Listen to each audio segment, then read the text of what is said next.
What's up, everyone? Welcome into the Dear Miss Fantasy Show with me, your host, Tara Roberts. This is the official mailbag show for Player Profiler. It is Wednesday, December 10th, and it is week 15.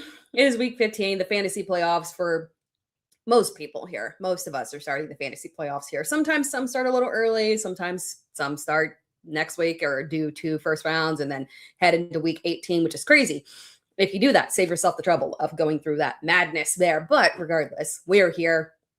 We are here. It is playoff time. I'm taking your questions live. Start sit questions, rest of season questions, waiver questions, anything you got at this point. Dynasty questions, off-season questions, free agency questions, rookie questions, all the questions in the world.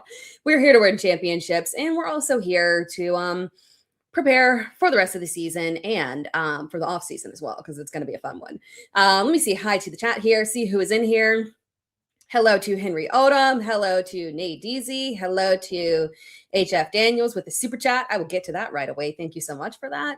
Hello to Jerry Soto, Edward Waters, Stephen King, Amazon Pancakes, MRO, Megan McGeehan, Burkham, Unpopular Meta, Big Noggin, Jay Nolan, Marvin Tolbert, Nate Deasy. Okay. What's up, everyone? The chat is live already. Good Lord. Let's go ahead and get started because we got lots of questions, and we always run long because we got lots of questions and I like to talk here.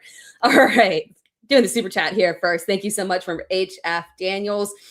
Drop Caleb and pick up Mariota. I have Purdy also. Yeah, I think that's very reasonable. And I know it's going to feel weird, right? Because one, we don't know for sure. Like in theory, like logic says that Marcus Mariota should be the quarterback for the rest of the season there. But there's a lot of weird stuff. Like people are having strange reactions. Like I've seen some strange chatter on certain social media apps there that are talking about it shows, he's injury prone and weakness. And if he's healthy, he should play. No, he should not. He is the franchise quarterback. It was a serious injury. There is no need for him to be out there. He already re-aggravated it. That's not weakness. That's putting somebody out there when they should not have been out there in the first place. That's my very, very hard stance on that right there. So I think that Mariota logically should be the starter rest of season there. So I think that's a pretty solid move, especially because Caleb, we know this week, we don't want to start him in this week's matchup for sure. Then next week he gets Green Bay. But again, we just saw that matchup with Green Bay. The fantasy production was not what we would want from our starter there. And then he does get a good week 17 matchup against San Francisco. But do you want to hold him that long? That's the big question. You're not going to feel super comfortable with it, right? And then you also have Purdy, which is good because Purdy is also very start worthy this week. This one I go back and forth on with Purdy this week. Let's go ahead and dive in. Go ahead and show the quarterback rankings here as I pull away my banner real quick. I think there's new yeah. Let's go ahead. All right, pull away my banner. We'll go ahead and talk about my top 24 quarterback rankings this week. Because again, I do have Brock Purdy ranked higher than Marcus Mariota there. Reading off for those of you listening on the podcast, the Dear Miss Fantasy podcast, at quarterback, at the top here, I have Josh Allen, then I have Matt Stafford. I'm a tiny bit higher on Matt Stafford than consensus, I believe.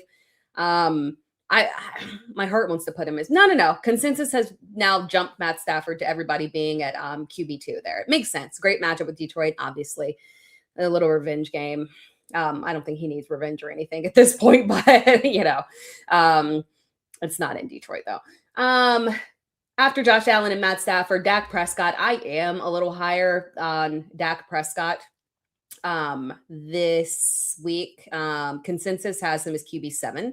My QB3 there, matchup against Minnesota is not ideal, obviously. But regardless, we do have him absolutely dealing at a high level, and he has thrived in difficult matchups regardless there. Put up top numbers against Philadelphia, Kansas City. So I just don't want to downgrade him in any way, shape, or form there. Then we've got Drake May, Joe Burrow, Jalen Hurts, Lamar Jackson, Brock Purdy there at QB8. Matchup. Tennessee. We just saw Shedeur Sanders light it up against Tennessee. It's been a great matchup all season, but really that was the final. And again, I love Shedeur, so this is no insult to him, but he's a rookie that has had extremely limited starts. And this was a massive leap from his previous performances here. They've been progressing forward, but this was a massive leap. That is super indicative of him being able to take advantage of a bad defense there. So good to see from him, but I'll really, really note that Brock Purdy should thrive in this matchup as well, regardless of the fact that his that his receivers has been wildly underperforming. I like George Kittle a lot this week, and Jawan Jennings as well. After Brock Purdy, we have Patrick Mahomes, Jared Goff, Baker Mayfield, Dart. Good matchup there for Jackson Dart. It's slightly lower than consensus, only by like 4 spots. Not a big deal there. He's just inconsistent. Then we got Marcus Mariota there at QB 13 in an excellent matchup against the Giants. I mean, quite frankly, I could higher than that. I could take him up over arguably over Baker Mayfield is as high as I would take it. I probably would not take him over Jared Goff. That's probably my limit there. But again, rushing upside, both of his weapons healthy, great matchup there. Marcus Mariota is a premium streaming option this week. And then when we look at the rest of season schedule too, for Mariota, for your purposes there, HF Daniels, long-term there, because, we got to think about balancing the Mariota and Purdy schedules there.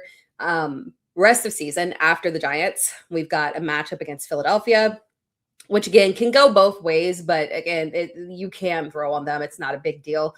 Then we got Dallas, very great matchup for opposing quarterbacks there. So Mariota is startable rest of season there. And then for you with Purdy, great rest of season schedule as well. After Tennessee, Indianapolis, more neutral there, but then championship matchup against Chicago, there. So great rest of season schedule. I definitely would drop Caleb and roll with Mariota and Purdy rest of season there and play matchups there. After that, Trevor Lawrence, very solid Trevor Lawrence, good matchup here. Jordan Love, not good matchup. I don't love it. Jordan Love has been fantastic he's been fantastic in good matchups. A little underwhelming in difficult matchups. This is also one where they could try to lean on Josh Jacobs, but he has his full complement of weapons. He's on fire. So I still think worthy of start there, just a little bit lower down to being outside of the top 12 where he had him last week. And we got Sam Darnold, JJ McCarthy rolling up in the rankings there. Spoiler alert, I do like JJ McCarthy as a streaming option this week. I'm not going to lie here. It's boom or bust. He's boom bust player there. You take what you get, and it's a great matchup against Dallas. So this profiles his boom game for him. I've got him over Bo Nix. Bad matchup there. Green Bay very consistently limits quarterbacks. Then we've got Jacoby Brissett, who I love. It pained me to push Jacoby Brissett back in the rankings, but it's against Houston. I had to do it. He's still going to throw for volume. I've got faith that he is still going to throw for volume-ish. I think 250 is a reasonable mark for him for if he gets over 300 in this game, that would be kind of crazy. And then I do still like Michael Wilson. We'll talk about that in the rankings in a little bit. I still like Michael Wilson. I know people are a little bit skeptical because I put out a tweet about Michael Wilson. If he starts rest of the season, literally being like a league, like championships will be won on the back of Michael Wilson. And everyone was like, oh, but this matchup against Denver, there's only if Jacoby is going to throw the ball 40 times, he cannot throw the ball 40 times to Trey McBride. Volume, it's just a numbers-based game. There might be 15 targets for Michael Wilson. He might catch only 7 of them, but the volume. After that, we've got Caleb Williams. So yeah, Caleb Williams after that, CJ Stroud, just underwhelming, Justin Herbert, again, just terrible matchup. The offensive line's a mess. We'll talk about it. Tyler Shuck, and then Bryce Young, rounding out that top 24. I'm a little bit lower on Bryce Young, just because we've seen this matchup before and he did not thrive in it, unfortunately. So I'm just a wee bit worried about him, unfortunately, in this matchup here. All right, guys, heading back to the chat here. We had another Superflex, Jesus, my fantasy mind. Super chat coming here from Evan. Thank you, Evan, so much. Full point PPR, 2 wide receivers, 2 flex, 2 wide receivers, 2 running back, 1 flex, Achane, Henderson, Hampton, Judkins, Gainwell, Monangai, Jefferson, Jennings, Ibuka, Tet, Mariota, or T-Law. Then Jalen Wright or Gainwell if Achane is out. Okay, so let's tackle the quarterback first. I do have Marcus Mariota one spot higher. Again, matchup based there. Again, and I like the matchup for Trevor Lawrence, but back to back there, right? But I do lean Mariota there for the potential boom in that matchup specifically. For the two, let's do running backs first. So obviously Achane if he plays, right? If not, I do not think that you need, if not, you could technically go to Jalen Wright, right? If we got confirmation from Miami, given the matchup, if we got confirmation from Miami that Jalen Wright would be their starter, they say he's going to get the bulk of carries, I could 100% hop on board there and make him either one of your starters or one of your flex. But I would need Miami to confirm that because you've got too many other good options there. So if Achane is healthy, this is Achane. And then I have, I want to say it's Judkins. That would be the next highest ranked there. But let me double check for you because it's between Judkins and Henderson. Yeah, I have Judkins that would be the next highest rank there. So for you, I would feel super comfortable going with Achane and Judkins. And if Achane were not to play there, I could go Henderson and Judkins there. And I know Henderson, right? New England frustrating us with the usage of Ramondre Stevenson there. Bummer. Like if I had in my Scott Fishbowl team, I'm out in my Scott Fishbowl team. Finally did not make it to the third round. So frustrating. It was my tight ends that let me down. Ultimately, I made some choices. But if Henderson had had a better game, I would have made it there. If it's just like right off the mark there. It's a good matchup this week, though, against Buffalo. They have consistently struggled against the run. I can get on board, especially when we're talking about the divisional matchup. And this is such a critical matchup, right? This is, New England is essentially holding on to that division lead, and Buffalo can cut in and make it a legitimate race there between the two of them. If New England wins, I think that pretty much makes it a done deal there for New England. Technically, I don't logically that because they've got so many games, I think Buffalo could still, but realistically, we've seen the schedule. If the Patriots win this game, they're pretty much solidifying that they're going to win the division, and they would be battling it out for that number one seat there with Denver. So I think that they're going to probably, hopefully, make the right decisions here in this matchup in terms of letting Travion get hot against a very subpar Buffalo defense here. So I would go ahead and go with Henderson and Judkins if you cannot go with Achane on that one. You got so many options there at running back. And then at wide receiver, things are very interesting at wide receiver here. So Jefferson, Jennings, and Abuka and Tet. I'm mildly uncomfortable with Abuka, given the fact that we will have the full complement of wide receivers there, more than likely. The full complement of wide receivers there in Tampa Bay. Honestly, I would prefer to. Where do I have Ted? That's the one I can't remember is where I have Ted ranked. He was okay in this first matchup with New Orleans, so I can get on board with it. It wasn't fantastic, but it wasn't destitute. Just more of an average performance. I would go with Jefferson and McMillan on that. Jennings is a close one there for me because the matchup I do love, and I think this will be a good game for Jennings to finally show us that upside that he showed us last year, right? But I wouldn't risk it here in this situation. I would just go with Jefferson and McMillan there. And obviously, we talked about JJ McCarthy, liking him as a streaming option. And that has a lot to do with the fact that we've got a great matchup here. So I will get back on board with Jefferson here because that was disappointing. They got to feed their wide receiver one there. And then for your flex option, I would go back to the running backs. And the next man up would be Omari and Hampton on that one. And then obviously if Achane plays, you would shift that to Travion Henderson, right? Just in the order that I said originally there. So awesome roster. Congratulations on having such an amazing roster. We are ready for these playoffs, guys. I can't see tonight. From Hi-Fi Samurai, cool name. Start this week. DST Cowboys, Panthers, Broncos, and Chiefs. I don't have the DSTs loaded. We'll look at DST rankings overall in a second. I'll just go ahead and answer this one here. But I have the Cowboys ranked as my 6 defense of the week, I have the Panthers ranked. I'm a little bit worried because again, we've got this matchup that just happened between New Orleans and Carolina back in week 10. So that's enough of a close matchup for me to where I look at it and I'm like, okay, we did not get a good performance out of Carolina's defense in that matchup. So I'm a little bit skeptical. I'm a little bit lower than consensus on them, especially because of the way Tyler Sheck is coming into his own. Okay. Do I still believe he was worthy of a second round pick? Absolutely not. But he's coming into his own and he's turning into a little Josh Allen light running around there. So good for him. Didn't know he had that capabilities, but good for him. But I've got the Panthers at 14 is where I have them ranked. I'm a little bit lower there.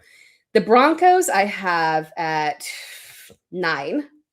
And then the Chiefs I like the Chiefs defense a lot just in general. In terms of not having to like a kind of set it and forget it kind of team there. I've got them at 17, but that's a little lower. They're at 17, but honestly, I would maybe have them a little bit higher and move them up to maybe around 13 or so. But of that grouping, Dallas is the one that I would go with. Again, I said I like JJ McCarthy as a streaming option. So you guys are probably like, if you like JJ McCarthy, why are you going with Dallas's defense? Because he can still have a fine fantasy game and still throw a pick six. So I'm okay with going with Dallas's defense there, even with JJ McCarthy at quarterback. It can still be very productive from a fantasy perspective for both sides on that one. So that's the direction that I would go there. And then another one from Hi-Fi Samurai there. Half-PPR pick 3 between Barkley, Rico, Justin Jefferson, Swift, and Manungai. Barkley. I like Barkley a lot this week. And then half PPR, I kind of want to lean because, again, I like Justin Jefferson for a bounce back, but in half PPR, I do think that I lean a little bit more towards those running backs. They are a little bit more risky because they are not particularly in good matchups there. I have Rico ranked as RB 24. Not an excellent matchup, right? We talked about New Orleans defense a ton in some of my previous videos in the waiver wire video. Then DeAndre Swift I have at RB 22. Again, difficult matchup, but again, this was a defense that got lit up by Tony Pollard last week, so that is very interesting. And then Manungai, I have slightly further back at RB 27 there. So honestly, I could lean towards Barkley, Justin Jefferson, and then DeAndre Swift is the one that I would go with and hope that that defense is still struggling there to really produce, right? And really stop and give that kind of same Tony Pollard production there. Another super chat here from Shorty. 2 questions. One is May versus Buffalo or Dart versus, I'm still going May. So we've seen this matchup before. So May versus, all right, let me read the full thing. May versus Buffalo or Dart versus Washington. I'm still going May on that one. We saw the matchup earlier in the season, but it was a lot earlier in the season around like week 5, I believe. And performance wasn't fantastic, but obviously we've seen progression from May throughout the season there. I still lean towards going with the one that brought us, and that would be Drake May on that one. And then second question, pick 2, PPR, pick 2 flexes, RJ Harvey, Tyrone Tracy, Kyle Manungai, Chuba Hubbard, Ted McMillan, Mike Evans, Luther Burden, Jaden Reed. That is going to be RJ Harvey for me and McMillan on that one for sure. Thank you for the super chat, by the way. And then from HF Daniels, I got right off waivers, but it looks like Achane is trending towards playing. I have to drop, or I have CMC. Should I drop right and pick up Robinson? You could go either. I think, same odds there in terms of both of them being good options, but I would prefer to roster Brian Robinson over Jalen Wright just because more of the direct handcuff, like known for sure, right? We still 100% don't know between Jalen Wright and Ollie Gordon. It could operate as a committee if HN were out, but I do think that HN is going to play this week. So if it's trending that direction and you want to switch that up and go to Brian Robinson, I think that's the right move there for sure. From RF, Aji, full PPR, 2 running backs, 1 wide receiver, 1 flex. Jalen Warren, Travis Etienne, RJ Harvey, Henderson, or no, Amari and Hampton. OH is Amari and Hampton, Henderson, Monangai, Terry, Wilson, Rice, Devontae, and then Bears, Cowboys, Panthers, Packers defense, and then Boswell, Little, Borgalis, or Reichard. I'm 99% sure that's Cam Little on the kicker, but let me double check for you. Well, no. I have Borgalis higher. Good thing I looked. Yeah. I've got him higher due to matchup there. And then for your defense, it is the Cowboys defense that is my preference there by a smidge. I do still like the Packers. Packers are top 10 for me. Bo Nix has just been a little struggle bus there. And then for the two running backs, again on that was Etienne is the one that I have the highest there of the group. And then RJ Harvey is the next man that I got. I'm just double checking between Harvey and Henderson. Yes. Harvey and Hampton. RJ Harvey would be the next man that I would choose. So I would go ETN and RJ Harvey. And I do, for reference, guys, we'll look at running back rankings in a second there, but I do like Amari and Hampton this week. I'm a little bit higher than consensus on him. And then for your flex there, gotta go with, man, it's tough to sit Michael Wilson with the way that he has been performing. But Terry McLaurin's matchup is so golden. I do have to go with Terry McLaurin over Michael Wilson just strictly due to matchup. It's extremely, extremely close there. I actually think when we look at wide receiver rankings, now that I look at it, I have Michael Wilson ranked one spot higher. Man, that's super close, though. I feel a little bit more comfortable with Terry McLaurin, just again because of matchup there. If you want to take the risk and go with Wilson, just because he has been so fantastic, 100% get it. But I lean towards Terry McLaurin on that one as your flex option. But all really good options there for you for sure on that one. And then we have from Derek Perales, given Ginty as of late, given Ginty as of late and matchup, would you start Tracy or Neal over him?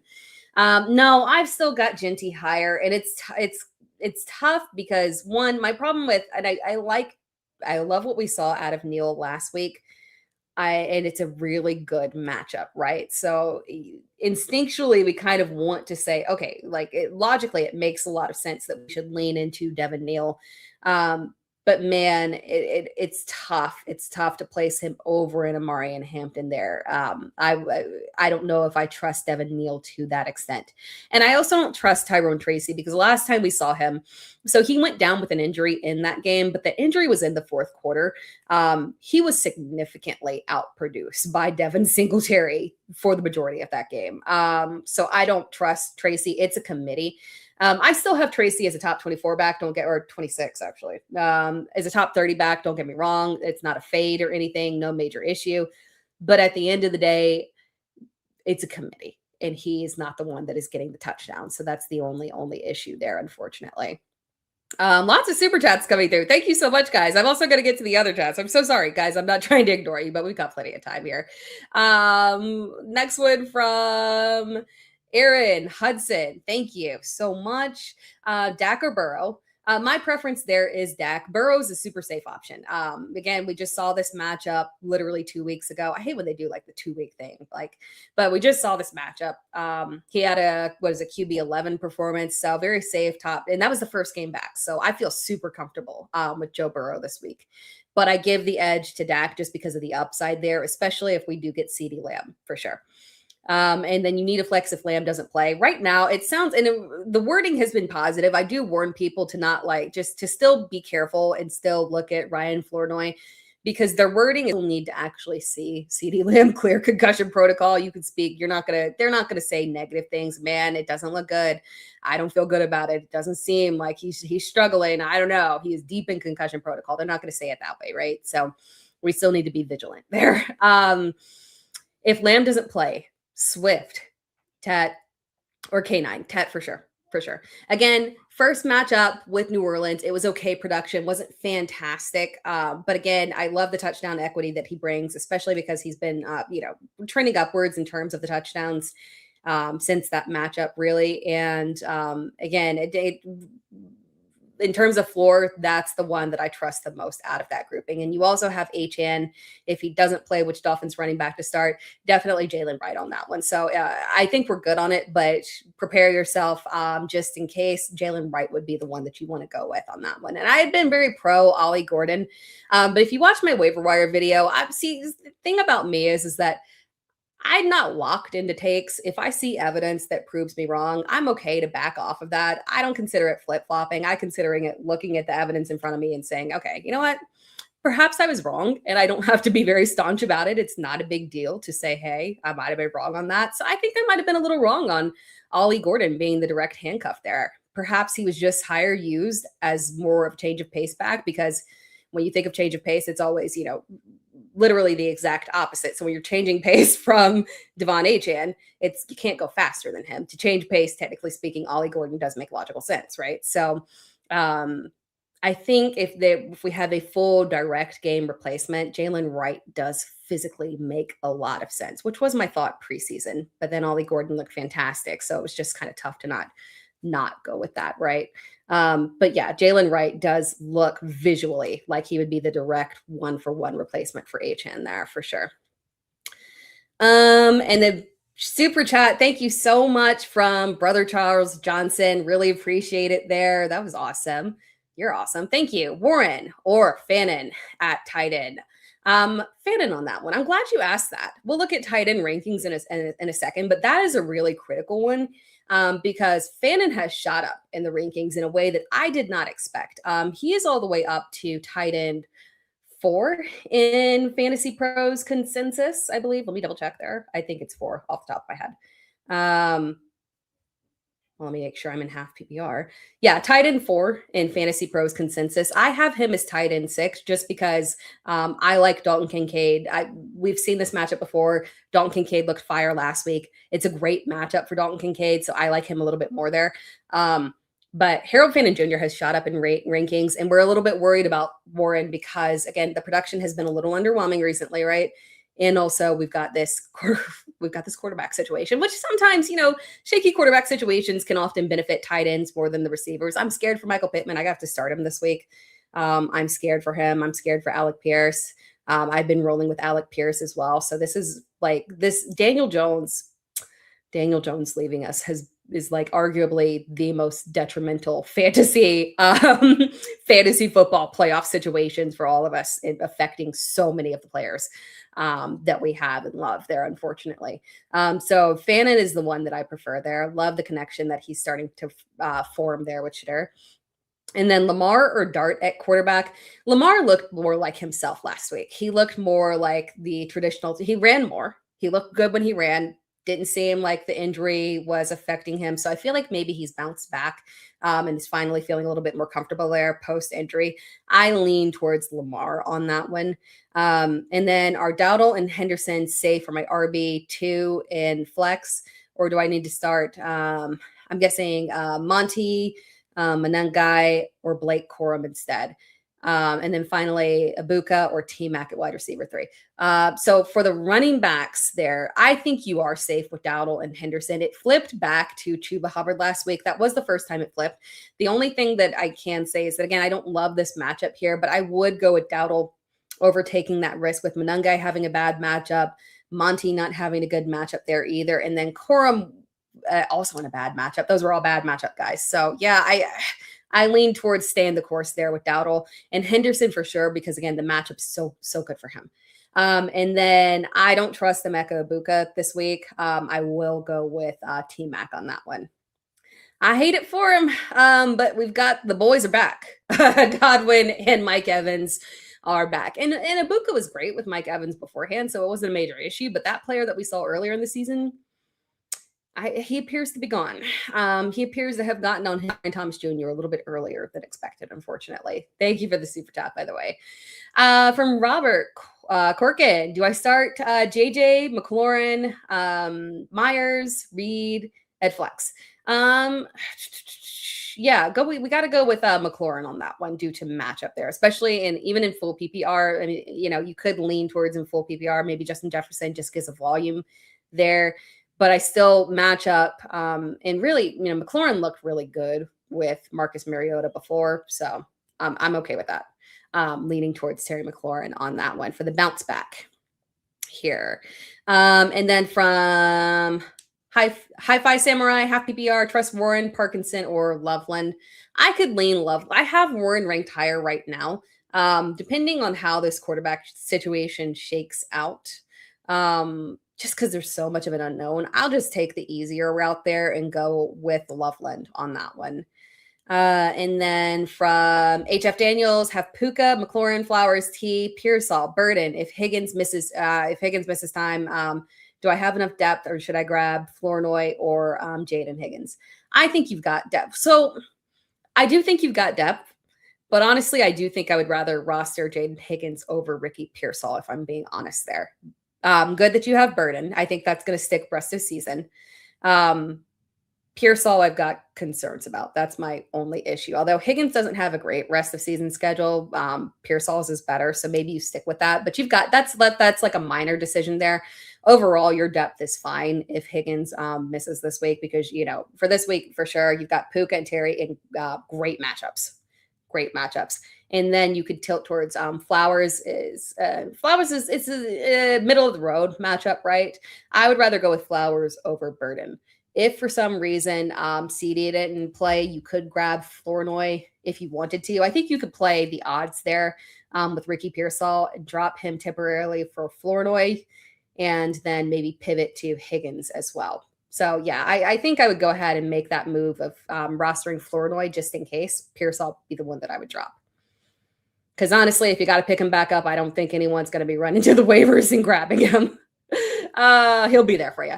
Hi-Fi Samurai, Stash 2, Corum, B-Rob, Burden, Tootin. It's definitely Corum and B-Rob for me. Corum offering that little standalone value, and B-Rob having just the most, one of the highest upside options there, right? In terms of being behind CMC, great system as well. And then from Derek Perales, flex Neal, Tracy, Godwin, or Burden. Neal on that one in PPR. Yeah, that's great. I'm glad that I could answer Neal on one and feel very pro Neal, because I didn't want to leave him out this week. I do like him a lot. So Neal would be the one that I feel the most comfortable with there in PPR for sure.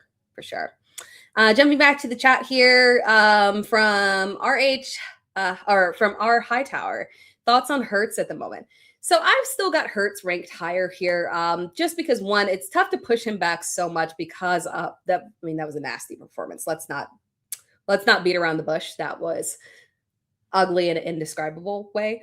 But he does tend to bounce back, and it is a good matchup against Vegas. So he is still a top 10 for me. I mean, let's look at rest of season schedule here for him.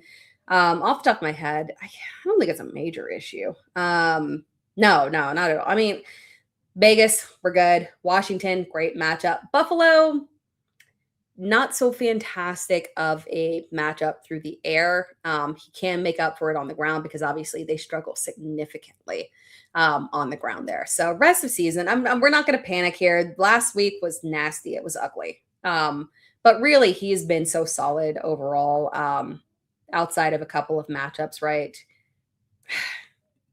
I just we'll relax here for a second on him for sure.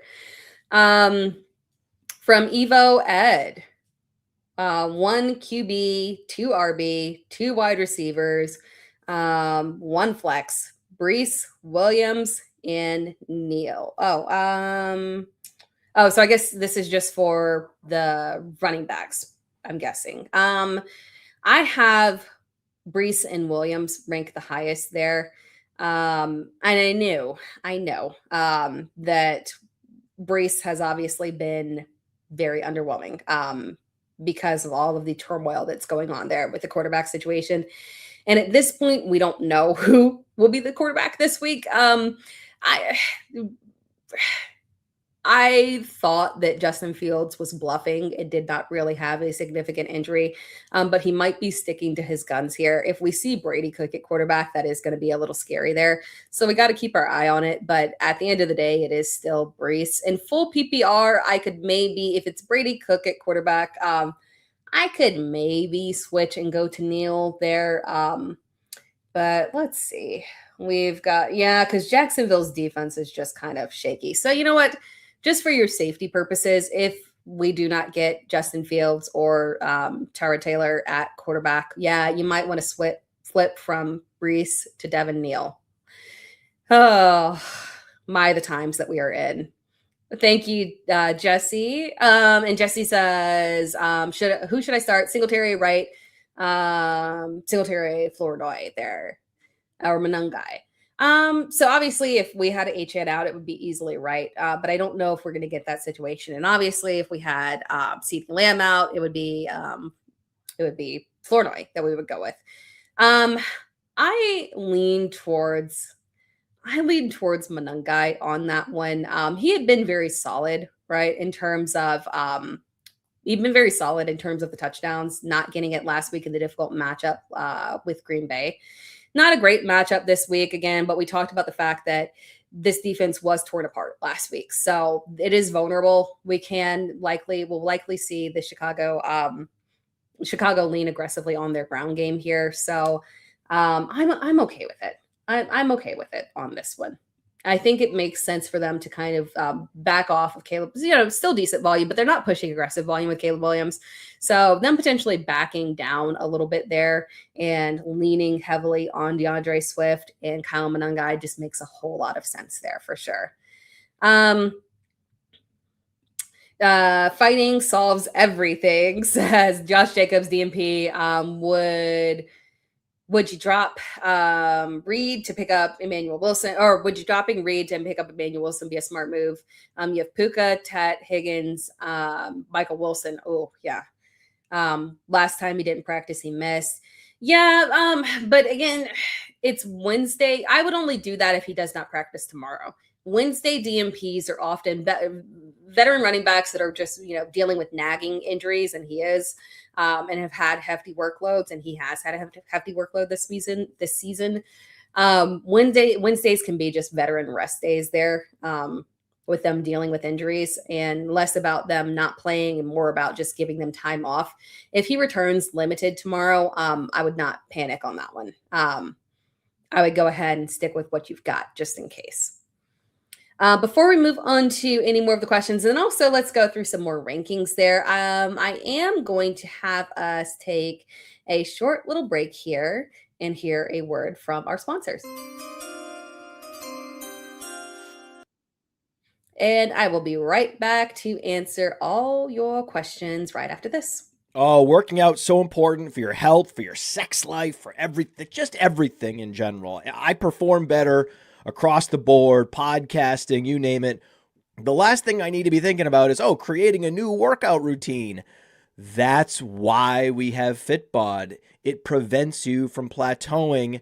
It's so customizable in that I have one super strong shoulder and one kind of weak shoulder. And yet the Fitbod app helps me customize my workouts to improve the strength and the endurance. I go in, my physical therapist is like, I can't believe you're doing this many. And I'm like, I know. Can you believe this? And he's like, yeah, this is crazy. So level up your workouts. They have over 1,000 demonstration videos. And join Fitbod today to get your personalized workout plan, which includes 25% off, or try the app for free for 7 days. Go to fitbod.me/player, fitbod.me/player, FITBOD/player for 25% off for 7 days free.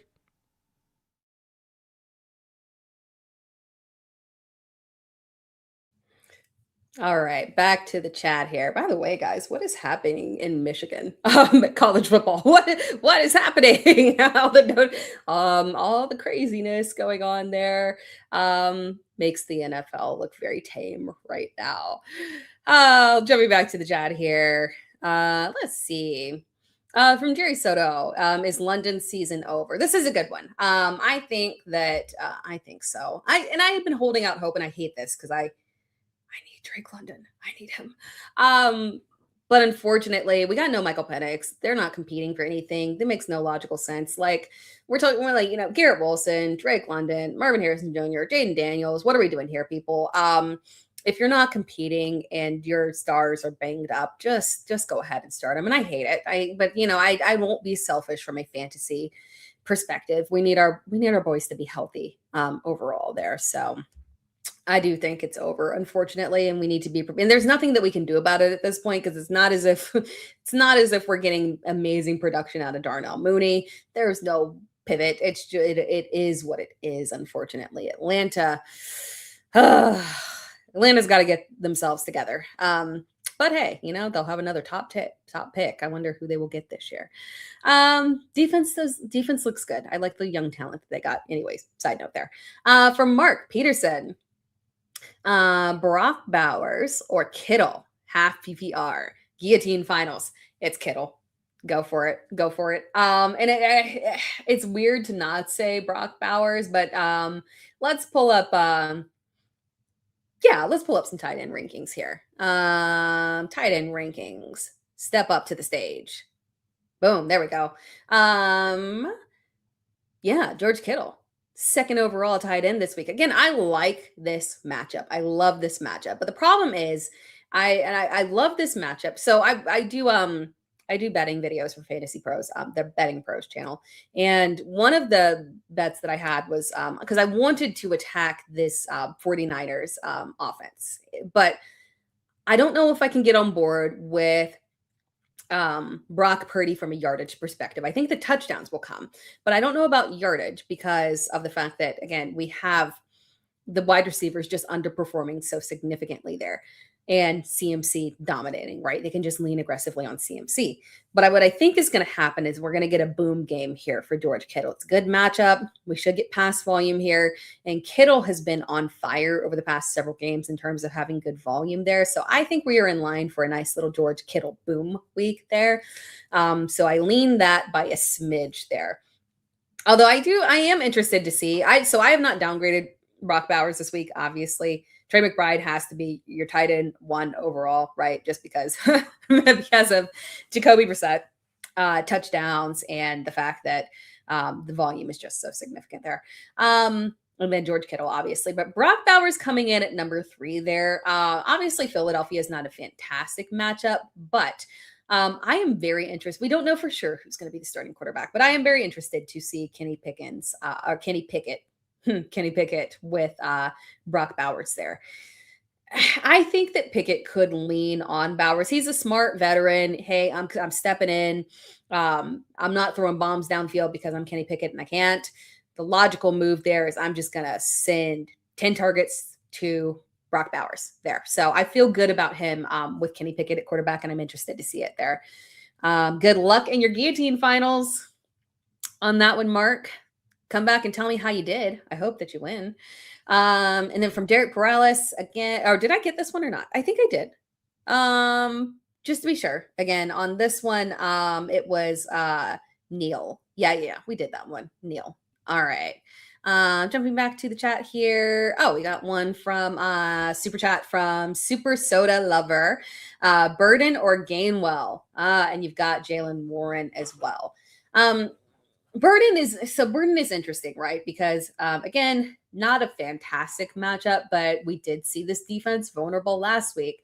We got a nice solid baseline of around 10 fantasy points and a bad matchup against Green Bay. Tough defense there. So I feel good about Burden. I can go with Burden on that one. I feel decent about that. As long as it's not a standard league. I feel okay with that. From Markin Souls, Kincaid over Pitts. Pitts is questionable there. Yeah.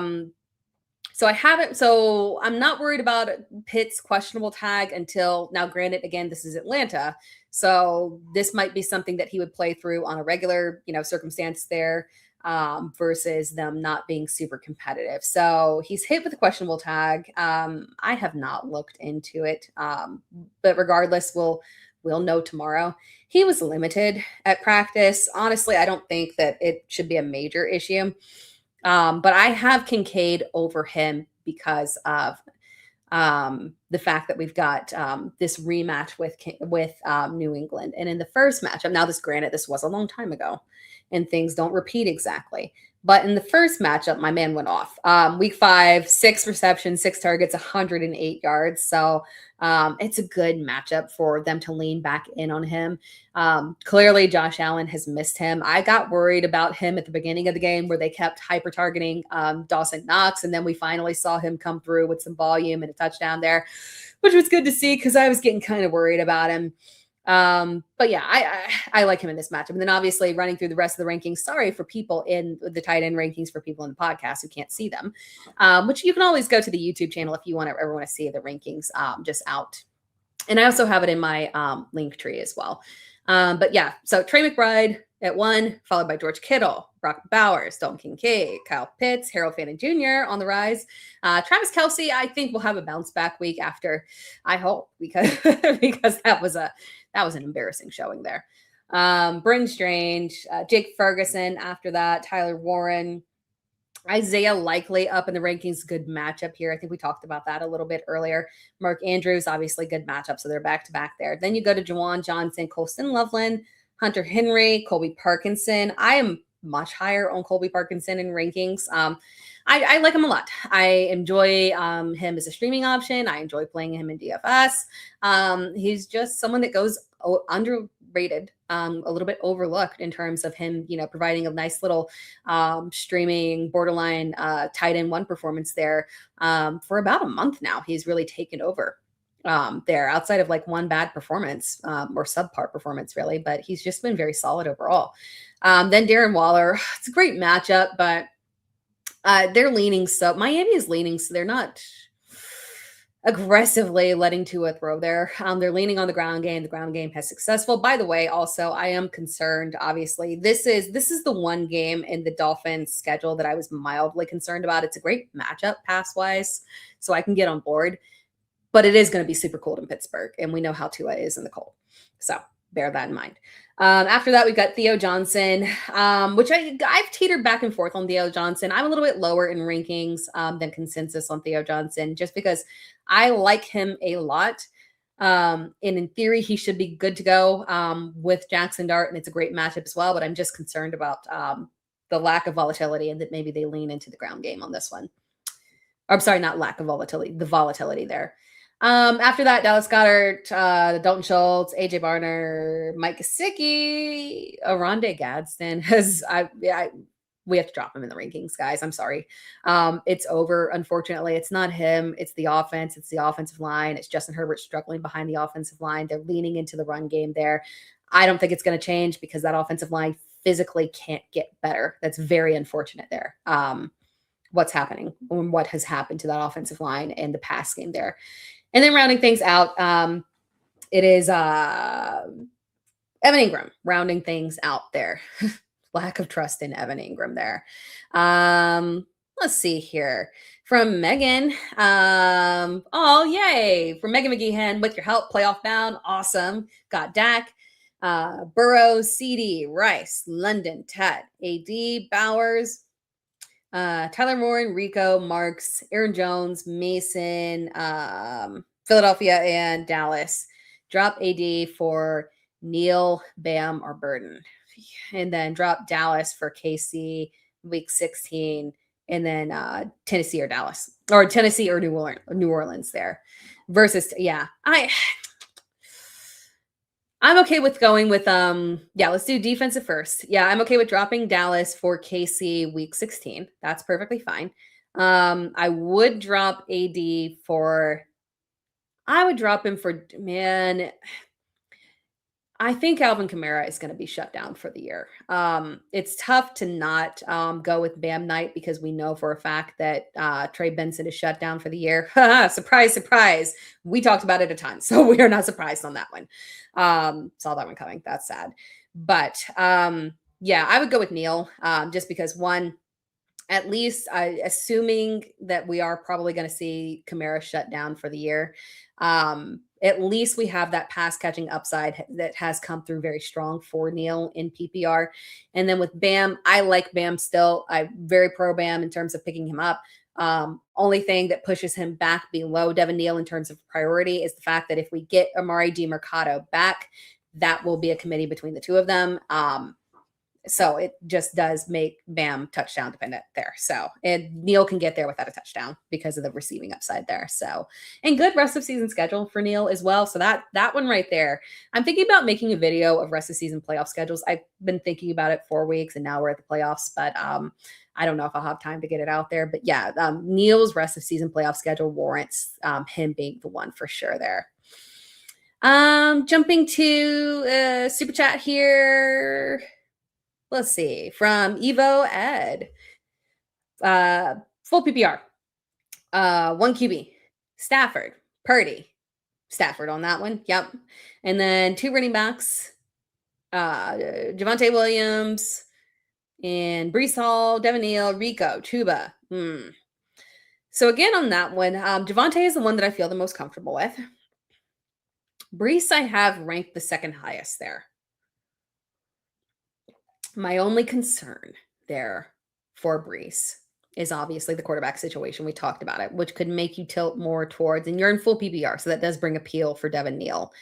I could lean Devin Neal and not mess with the whole Rico Chuba thing there and go Devin Neal over Brees if Brees does end up getting Brady Cook at quarterback. If not, just play Brees. But if Cook is at quarterback, go with Devin Neal. Javonte for sure, and then play the whole quarterback situation there. And then your 2 wide receivers, CD, Evans, Wilson, Reed, or Myers. So the thing about CD, so it's not a bad thing that it's a concussion, because the good thing about concussions is that it's never a game time decision. So we will know it because there's Dallas is a Sunday night game, I believe. Yeah. Dallas, where are you at? What did I see? Yeah. There's a Sunday night game. Dallas is a Sunday night game, which would normally make us apprehensive about a player that is dealing with an injury. But concussions we know for sure whether or not they're going to clear, right? Because for you to suit up on that day, you need to be cleared from concussion protocol the day before. They're not going to do it the same day. So if he does not practice in full by the end of the week, we will know for sure there. So you don't have to worry about it. And then your Thursday night game does include Evans, but I don't know how comfortable I would feel going with Evans over Wilson anyway, not knowing the workload. I think I saw a chat for someone asking about if Wilson will be, or if Evans will be on a snap count.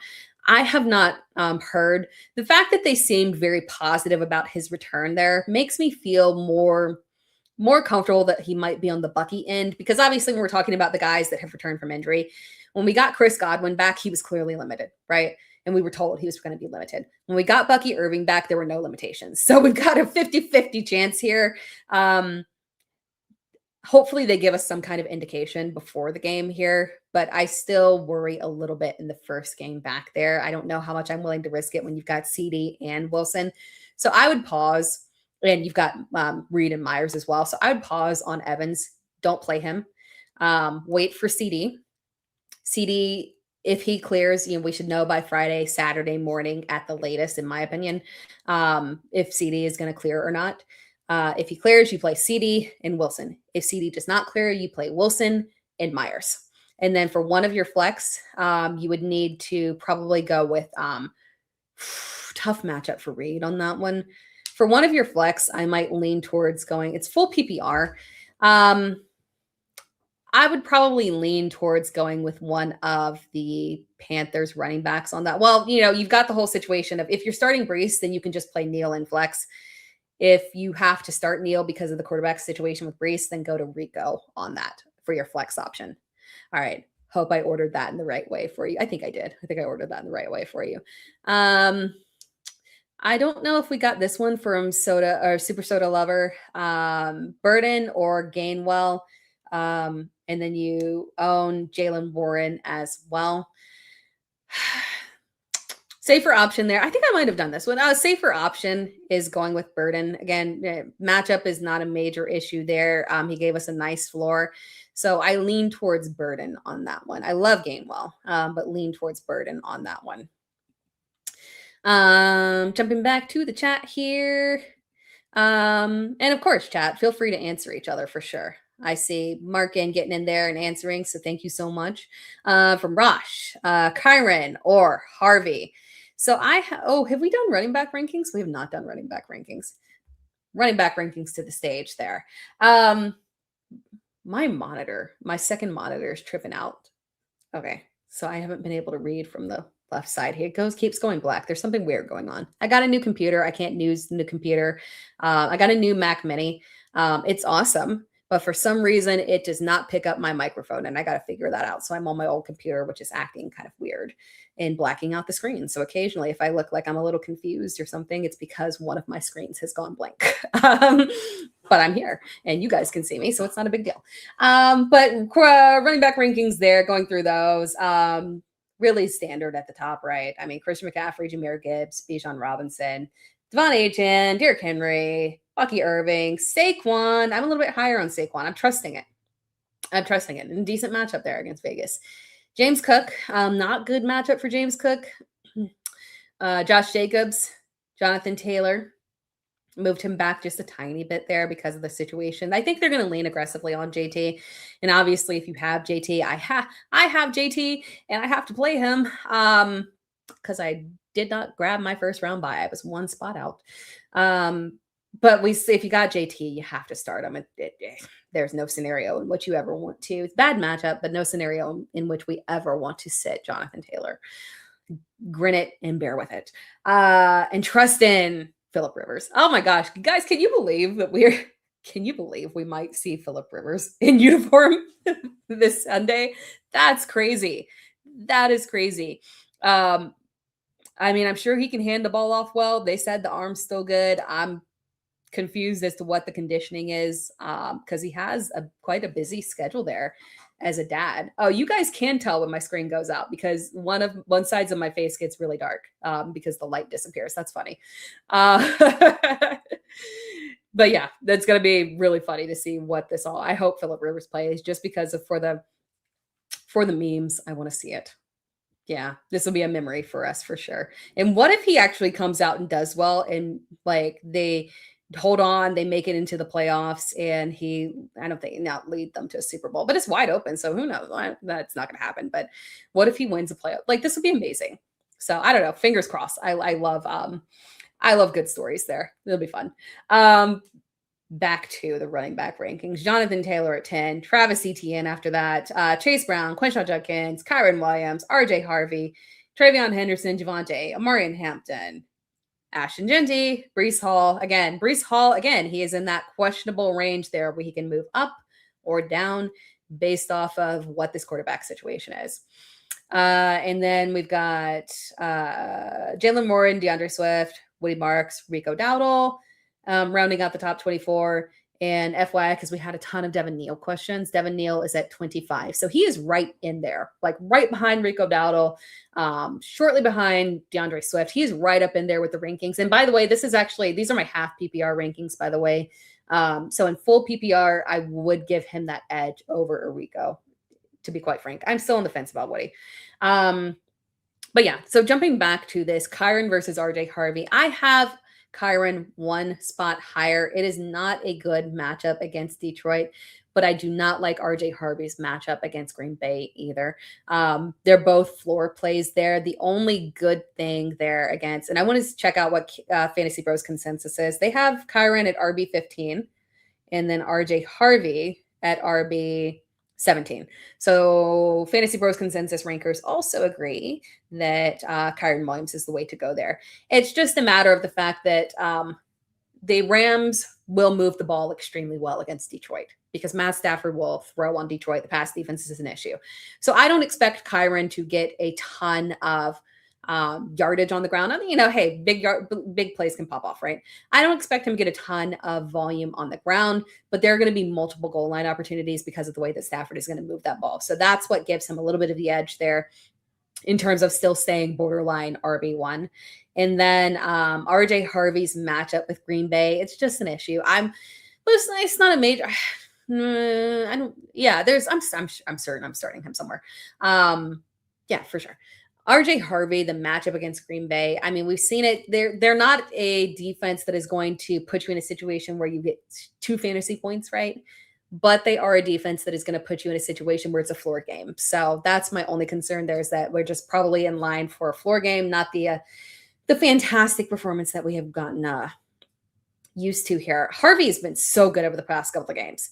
20 fantasy points, 19 fantasy points in half PPR, but it was against Vegas and Washington. So we got to remember Green Bay is a different beast there.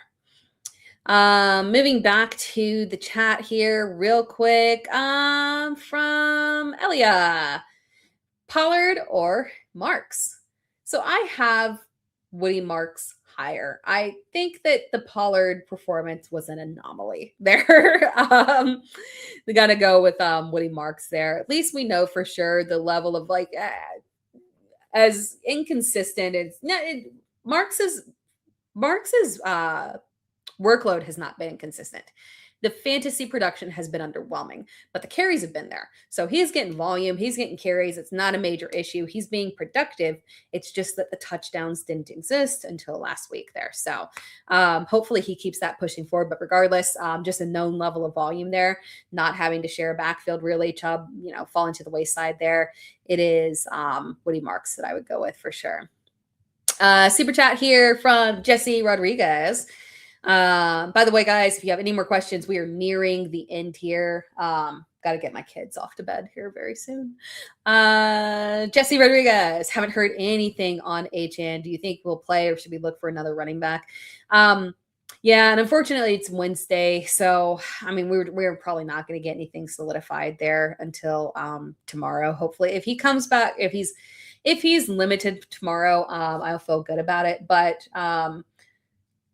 and the reason we haven't heard anything is because they're a Monday night game. So because they're a Monday night game, we get practice reports one day. They're 1 day delayed compared to all the others. So that's why we're not getting any news. So it's not a big deal or anything. It's just the fact that they play the Monday night game.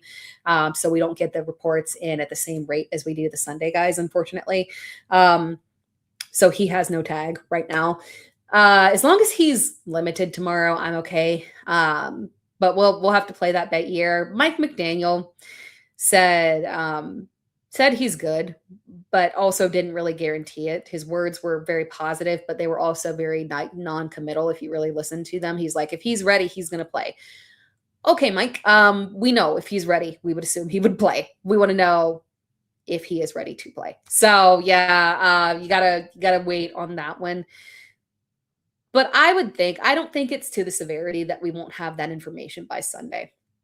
But you might want to go ahead and prep, given the amount of upside that he offers to our fantasy. Like he's our lineup right there, right? Like if I'm starting him in a league, and that is my boy, right? That's my moneymaker. So if you're without him, and just FYI, because I had someone try to last minute trade me right after he got injured, try to trade me Jalen Wright, and I was like, no, I'm okay, but I do think it's Jalen Wright. So Jalen Wright is the one that you should target as a just in case there.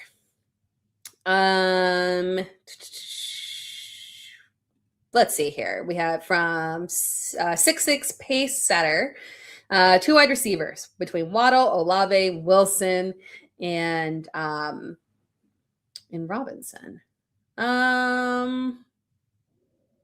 Let's see here. I am slightly lower on Wan'Dale Robinson. This is the first time we've heard Wan'Dale's name today. That's impressive. I'm slightly lower on him than consensus, I believe. Well, no, wait, let me double check. Yeah. Sorry, because there's such a drastic difference in his rankings between PPR standard and half PPR. He's in Fantasy Pros consensus. He is wide receiver 17. I have him as 22. And I have Waddle as 10 and Olave as 11 there, because I don't mind this matchup against Carolina. Actually, and my screen disappeared, so I can't tell you until my screen reappears. Oh, there it is. Carolina, week 10, Olave had 19 fantasy points. So he was wide receiver 6 and half PPR there. So we feel super good about Olave, and then Waddle as well there. which does, due to matchup, give him the edge over Michael Wilson. Just like a smidge there. Because Waddle's matchup is really good. So it's tough to sit him against Pittsburgh. Very pass friendly defense there. So I would go ahead and play Waddle and Olave because of the really good matchups that they have, over Michael Wilson because of the bad matchup, and then over Wan'Dale Robinson, just because even in PPR, the production has just been underwhelming with Jackson Dart. I miss Jameis Winston. Actually, I don't. Well, I was starting Jackson Dart, so I'm happy he's back. But for Wan'Dale, I miss Jameis Winston. Those were good times there. We'll always have Jameis. Super chat here from Nate Easy, Justin Jefferson, Kyron Diggs. Kyron on that one. Yeah. Again, matchup is not great, right? But again, this is a matchup that is very, very pass friendly, where you're going to see, oh, is my camera going out? My camera looked like it blinked out there for a second. That's weird. I'm going to have to check and see what's going on there. All right. Well, we're wrapping up soon there, so I don't think it's a major issue. But again, Kyron, the Stafford's going to move the ball well there. There will be goal line opportunities. And so it's not a major issue. Thank you, Jesse. I did not show the wide receivers yet. Let's do that real quick. But yes, Kyron Williams there. Wide receivers we're going to do, because thank you. I forgot. Whoops. Wide receiver number 1, our boy Jackson Smith-Njigba. Of course, wide receiver 2, Puka Nacua. Great matchup. Ooh, so I have Puka Nacua and Davante Adams in the top 5. That's how much I believe in Matt Stafford this week. That is why I was telling you guys I am struggling to not make Matt Stafford my overall QB1, which when I do something like that, it always works out against me, but whatever. I believe in it. At number 3, we've got Jamar, of course. So again, 4, Davante Adams, 5, Rashee Rice. Bounce back after that awful performance. Nico at 6. George Pickens at 7. That will ebb and flow based on CD, right? I do not have CD in the top 25 as of right now because of the fact that I need him to clear concussion protocol. And I don't have a lean one way or the other on that one, right? Because I need to actually see him step on the field significantly there, right? He was limited at practice. Limited is a good thing. So it means he is progressing in the right direction. So we feel good about it. If CD plays, CD would come all the way up to where Pickens is at number 7, and Pickens would go back to probably about wide receiver 15. I would play him over Tedero McMillan, but I would play Terry McLaurin over him. So yeah, I would adjust it where CD would go 7 and George Pickens would go to 15. But at number 8, we've got Amon-Ra St. Brown. At number 9, we have A.J. Brown. Number 10, Jalen Waddle. Number 11, you guys can't see because of my banner. Sorry. But I'm trying to speed go here. 11 is Chris Olave. 12 is Jamison Williams. 13 is Michael Wilson. Terry McLaurin at number 14, followed up by Tedero McMillan, Devontae Smith, Jacoby Myers at 17, Justin Jefferson at 18, Zay Flowers, Jawan Jennings. I like Jawan a lot this week, by the way, guys. DK Metcalf, Wan'Dale Robinson, Stephon Diggs. I'm concerned about Stephon Diggs. I'm not going to lie here, although he is a very, and I mean this nicely, he's a petty person. If I say you're petty, that's, hey, that might be a little bit of a compliment there. Like 50 Cent's a petty guy. I say that in a complimentary way to her towards him. So Stephon Diggs, revenge game against Buffalo. Obviously, he's going to want to show up and show out there. So, yeah, I'm giving him a courtesy ranking there, despite the fact that I am a little bit concerned about his usage. But, he has it within him to play up in this matchup. And then Ladd McConkey at 24, and that is based off name. I am high-key concerned about every single Chargers wide receiver, to be honest.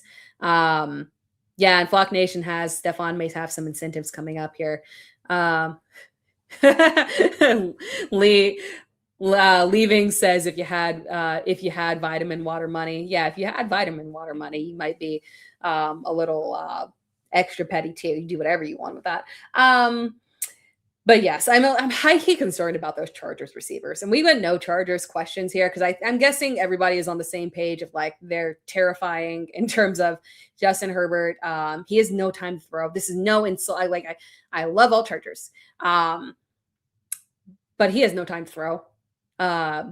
He's lucky if he can get 150 yards. They're leaning aggressively on the ground game because for all of the offensive line struggles, and no insult to them because they're doing the best they can with what they got. And they had another offensive lineman and Trey Pipkins go down with an injury. I've not seen if it looked, I mean, he was rolled out it didn't look good. So I would assume he's going to be out this week. And if that's the case, it's just tumbling downhill, unfortunately, there for them. So, but for some reason, for all the struggles they have in pass blocking, they run block perfectly fine. So Amari Hampton and Kamani Vidal are still very much so in play. Kamani Vidal is a flex option. I would play Kamani Vidal over, a lot of shaky running backs for sure. So very, very intriguing there. But yeah, these are the wide receiver rankings there for sure. So good week here for our wide receivers. Got a super chat here. We did. Oh, there we go. They updated from boom. P Wheezy. Hurting. Do I start BTJ and Mitchell or BTJ and Shaheed? Oh, I feel your pain on that one. Because I've got Mechie in a very deep league and I can't go with it. And it's like it's 5 starting receivers, and I'm just like I'm lost. BTJ. And for sure, you got to go with BTJ. And between Mitchell and Shaheed, I lean towards Shaheed on that one. It is a pass-friendly-ish matchup. Indianapolis isn't super friendly, but it's not a bad matchup. It's just kind of like more of a middle-of-the-road kind of matchup there. And it was good to see Matt Stafford spread the ball around to more than Jackson Smith and Jigba there in this past matchup here. So I might take that chance that maybe they saw, hey, look, the offense rolls well when we throw it to more than just one person. So yeah, maybe we just keep that going. And I would rather take that chance with Shaheed than try and risk it there with Mitchell with, if we got Tyrod Taylor, I can jump back on board and say, okay, you know what, go Mitchell on that one because again, he's a boom bust player. And that's why when I said, hey, we're not out on Mechie as long as Tyrod Taylor is at quarterback because of the fact that Mechie is the more stable player. Mitchell is just very boom bust, but I would rather take that boom potential than hope that Shaheed gets a couple of targets there. But hey, special teams touchdown there. I mean, he's a great player. I just, wish we would get those opportunities for him very consistently there in Seattle. Or if he had just stayed in New Orleans and done his thing there. We're going to answer a few more chats here to close things out. Yeah, and then so that's another one too. From Jalen McMillan was activated from IR. So we've got Jalen and we've got Mike Evans and we've got Chris Godwin and we got Emeka Ibuka and we've got Tej Johnson. One of these things is not going to quite fit here. They're deep. It's going to be very interesting to see how all of this works out with all of them. For the most part, I just want to okay, they can be flex options, but at this point, I'm just very how is all of this going to work out here? Because this is a lot. Y'all have more receivers than anybody needs at this point after they've been suffering there. Thank you, Rudy Martinez. I really appreciate that. Thank you for the kind comment there. Let's see here. From Jerry Torres, 1 running back, 1 tight end, K9, Brees, Bam, Neal, Andrews, Theo, or Rondé. Yeah, I'm going to go Andrews on that one at tight end. Again, it's matchup with Cincinnati, and we do have to hope for a touchdown there. The touchdowns have been going to Isaiah Likely, that little controversial non-touchdown that we got last week. But given the great matchup that we've got at tight end, I do lean towards Mark Andrews on that one for the tight ends. And then for the running backs there with K9, Brees, Bam, Neal, and Andrews. Again, on that one, Brees is the one that I have ranked the highest if we get anybody but Brady Cook at quarterback. If we unfortunately get Brady Cook at quarterback, I think we do have to pivot off of Breece Hall. It just makes it way too shaky there. Then I would lean towards Devin Neal is the one that I would lean towards in that grouping. Just because Bam Knight has the bad matchup there. And then obviously, bad matchup there. And then K9, unfortunately, the lack of touchdowns just hurts him overall there, unfortunately. Thank you so much. There, reached the comment. Thank you so much, Jesse, as well. You have a good night too. Thank you for tuning in. A couple more questions here, and then we're going to close things out. Do I start Ibuka tomorrow night or hope that CD plays? If CD is out and I don't start Ibuka, I'm stuck with BTJ or Flournoy.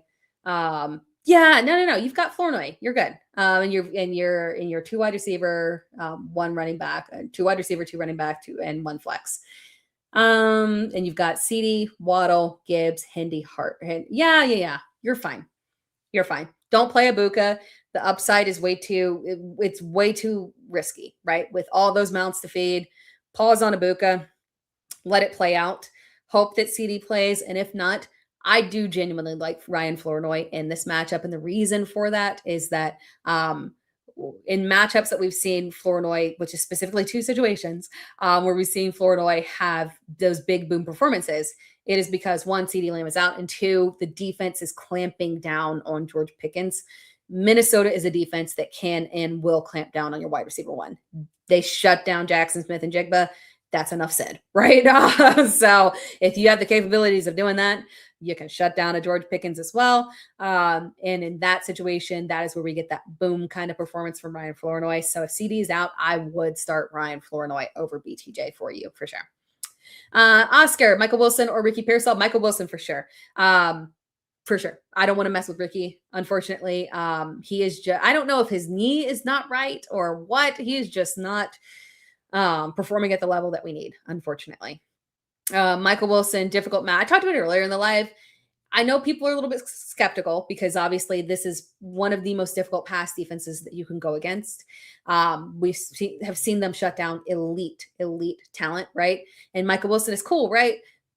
But he's no top tier elite talent. But regardless, we are going to have volume. Jacoby Myers, Leaving said, sorry, got distracted by the comments. Leaving said, Ricky Pearsall is good for 0.5 PPR points. Again, on Michael Wilson, 0.5 PPR points. Michael Wilson, it's a volume game there. We know that there is a certain level, a certain threshold that Jacoby Brissett throws for. It's 30. He has a minimum. That's a rough performance. Is 30 attempts for him. Typically, he is up over 40. It's just math. There's nobody else. The targets have to go to Michael Wilson because it's not physically possible for Trey McBride to get 30, 40 targets. So it's going to be a volume game. There's going to be some tough hits. There's going to be some drops because it's going to be scary out there for Michael Wilson against that defense. There's going to be some interception. I say 1 interception. I don't think 2. I don't think Jacoby's going to hit us with 2 interceptions, maybe a pick 6. But volume is still going to be there. So like we're talking 15 targets, you might catch 7, and that's enough, right? Super chat there from Derek Perales. Neal has an ab injury. Godwin, Tracy, Burden, if no Neal. I would not play Godwin just because I want you to wait just in case Neal is good to go, because that's a guy that you would definitely want to go with. So pause on Godwin, and that leaves you with deciding between Tracy and Luther Burden. Burden is the safer option with the safer floor. I do think Tracy is the higher upside play given the matchup. So it depends on what you want. Safer floor option, Luther Burden. I think he's good for a good 10 fantasy points in this matchup, potentially more. But the floor is more solid. And then for Tyrone Tracy, it just depends on what the Giants coaching staff whim is, right? They could decide that, hey, there's no injury issue with Tracy, so he's good. But if they decide to tilt the carries in favor of Devin Singletary, then that limits Tracy's upside. There is no way for us to know what they're going to do. They're unpredictable. And so Luther Burden is just the safer option. And then 2 more questions here. Sean Duca, Half-PPR, Devontae. Smith or Mike Evans. I would go with Devontae Smith there.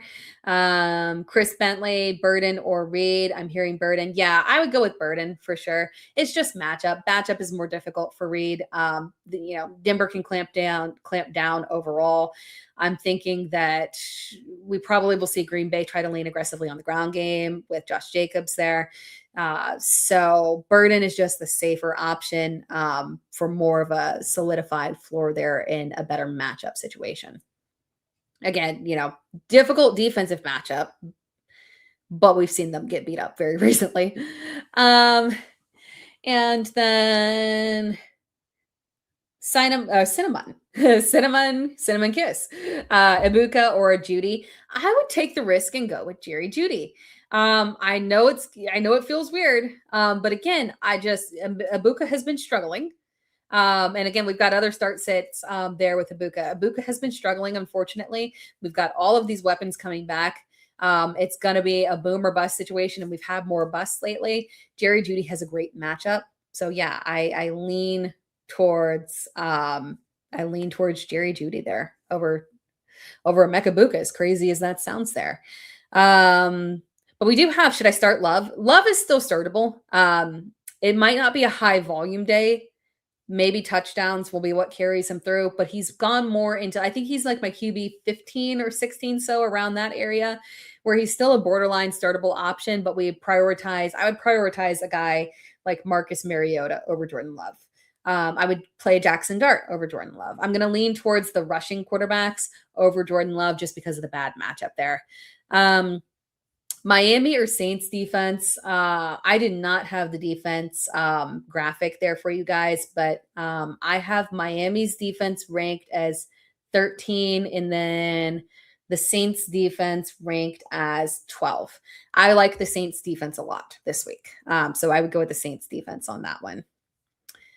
And then, yeah, should I drop Arondé Gadsden or just sit him? If there's something better for you to pick up on waivers that's actually usable, yes, because we're not going to feel comfortable starting Gadsden at any point, to be honest there. Mark says, Marcus Mariota. Yes, let me get it right. I'm not going to get it right. I can't even consistently say Tyrod Taylor's name right. I say names a little messed up sometimes. Chris Bentley, Marcus Mariota, or over Bo Nix or Jacoby Brissett. Yes, over both for sure. Okay. This is the last one. Who would you start? Marcus Mariota or JJ McCarthy? I have Mariota higher. I like both of them, both good streaming options with upside, but just, matchup, safety, and generally, better quarterback. Marcus Mariota. But that wraps things up, guys. I appreciate you all tuning in. I got to head out here. Awesome chat, awesome questions. If you are not subscribed to my YouTube channel, I would appreciate a subscribe. Thank you so much. It's Tara Time YouTube channel. This is also a podcast, by the way, the Dear Miss Fantasy podcast. It is available on all podcast platforms. And like the video as well, because that helps me out too. And again, remember, subscribe, stick around, because I'm here with you live every single Wednesday at 8 p.m. EST, taking your questions. I've been very consistent unless the internet goes down. So outside of that, I appreciate you all tuning in. If you have any other questions that I didn't get to, feel free to drop them into the comments of my latest video. Any of the latest video makes it easier there for me, but any of the videos, and I will get back to you on that.